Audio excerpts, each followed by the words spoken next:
देवी अपने माता पिता की तीसरी संतान थी।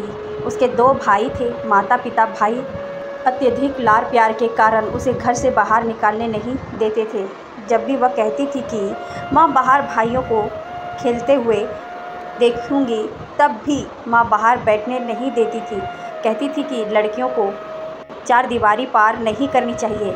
उसके बदले में उसे घर के सारे काम सिखाया। देवी कढ़ाई बुनाई बहुत अच्छे से करती थी।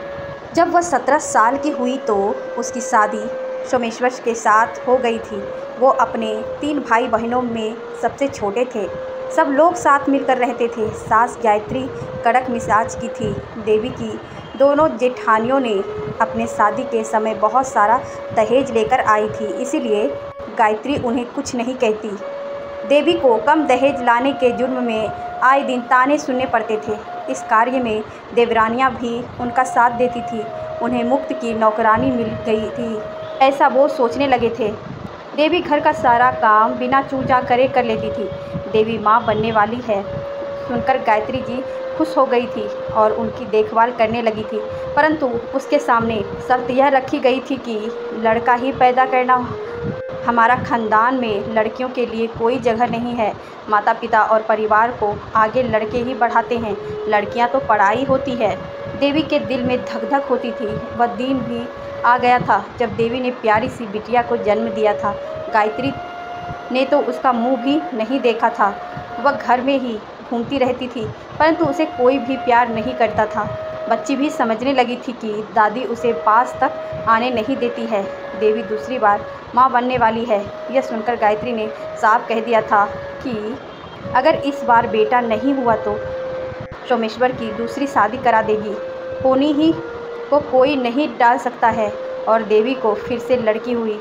अब तो देवी का उस घर में रहना दुर्भर हो गया था। सास के कारण देवी फिर से माँ बनने वाली थी। तो गायत्री ने बेटे से कहा कि अगर इस बार भी इसको बेटा नहीं हुआ तो यह मेरे घर के अंदर कदम नहीं रखेगी और तुम्हारी मैं दूसरी शादी कराकर ही रहूँगी। ईश्वर ने भी देवी पर दया नहीं दिखाई और तीसरी बेटी तो हुई पर विकलांग। सोमेश्वर सर पकड़कर बैठ गया और कहने लगा कि देवी इस एक पैर से विकलांग लड़की को देखते ही माँ भड़क जाएगी, क्या करेंगे। सोमेश्वर डरते हुए अपनी पत्नी और तीनों बच्चों को लेकर गेट तक पहुंचा ही था कि गायत्री ने उन्हें बाहर ही रोकते हुए कहा कि देवी अंदर कदम नहीं रखेगी।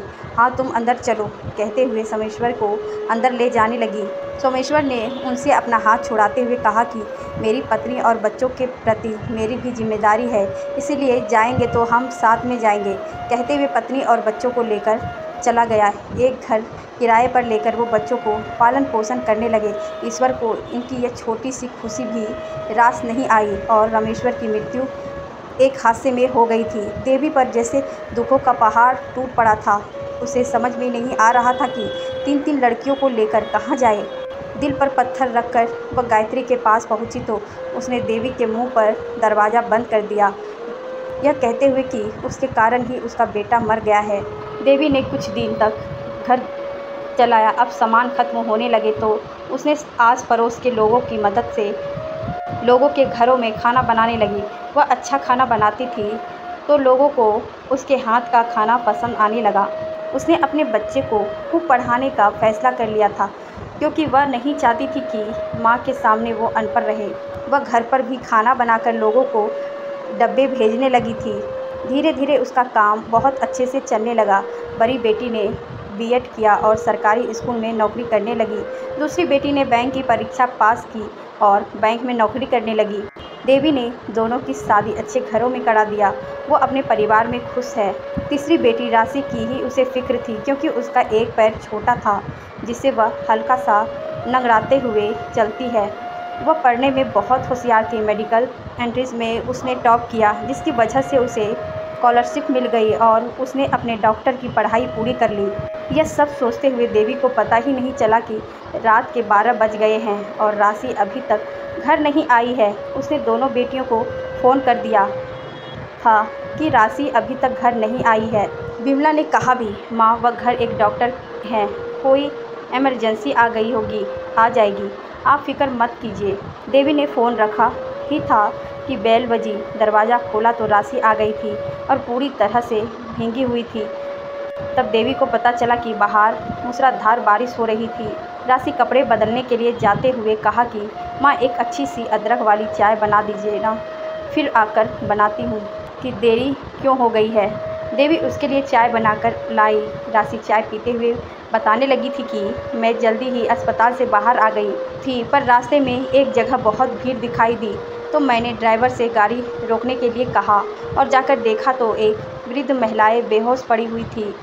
अब एक डॉक्टर होने के नाते उन्हें वैसे ही छोड़कर नहीं आ सकती हूँ ना, इसीलिए उन्हें अस्पताल लेकर गई और उनका इलाज किया। देखा तो बहुत बारिश हो रही थी, उसके रुकने को इंतज़ार करने लगी, पर जब बारिश रुकने का नाम नहीं ले रही थी तो मैं निकल कर आ गई। देवी ने कहा कि आज तेरा जन्मदिन था, मैं वृद्धाश्रम गई थी उन सबको मिठाई देने के लिए, तुम आती तो और अच्छा लगता था। दूसरे दिन राशि अस्पताल से आते ही कहने लगी थी कि माँ, कल मैंने एक वृद्ध महिला के बारे में बताया था ना, उन्हें उनके बच्चों ने घर से निकाल दिया था।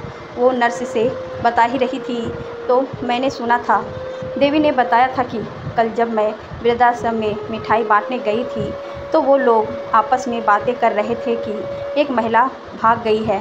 राशि ने बताया था कि इनका नाम गायत्री है और यही इसी शहर की है। देवी ने कहा कि कल मैं भी उनसे मिलना चाहूँगी। राशि के बताए हुए से उसे संदेह हो रहा था। राशि ने सुबह उठकर देखा कि देवी का घर सारा काम खत्म करके अस्पताल जाने की तैयार बैठी है। माँ की हालत देख राशि को हंसी आती है। वह भी तैयार होकर माँ को अस्पताल लेकर जाती है। देवी बड़ी ही तेज़ कदमों से उस कमरे की तरफ जाती है जहाँ वृद्ध महिला थी। उसका संदेश सही निकला, वो गायत्री जी उसकी सासी थी। उन्हें देखकर जब वह पलटकर बाहर निकलने लगी तो गायत्री ने पुकारा, देवी, मैं जानती हूँ मैंने तुम्हारे साथ बहुत गलत किया है, इसका मुझे अफसोस है, परंतु जो हो गया उसे वापस तो नहीं ला सकते हैं, पर मुझे माफ़ कर दो ना। देवी ने कहा कि आपके अफसोस जाहिर कर देने से आप माफ़ी के काबिल नहीं हो जाती हैं। इनकी बातें को सुनकर राशि को पता चल गया था कि वह उसकी दादी है। गायत्री ने कहा कि मैं सोचती थी कि लड़का ही घर का वारिस होता है, बुढ़ापे का सहारा बनता है, परंतु मैं गलत थी। 2 साल पहले तुम्हारे जेठ और जेठानिया ने मुझे वृद्धाश्रम में भेज दिया था।